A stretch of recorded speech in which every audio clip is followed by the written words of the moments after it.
مسلم شریف میں حدیث ہے، ایک مرتبہ آقا علیہ الصلوۃ والسلام صحابہ کرام میں تشریف فرما ہوئے۔ حضور علیہ الصلوۃ والسلام نے صحابہ کرام سے پوچھا، اے میرے صحابہ بتاؤ قیامت کے دن سب سے زیادہ غریب مفلس کون ہوگا؟ صحابہ کرام نے عرض کیا، مفلس وہ شخص ہے جس کے پاس درہم و دینار نہ ہوں۔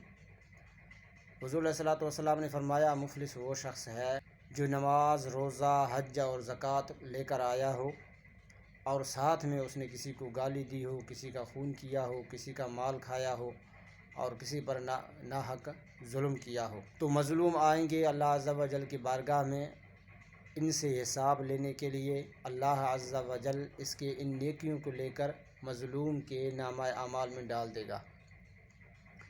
اگر مظلوم زیادہ ہوئے تو ظالم کے کندھے پر مظلوموں کے گناہوں کو ڈال دیا جائے گا اور آخر میں اس ظالم شخص کو دوزخ کے اندر ڈال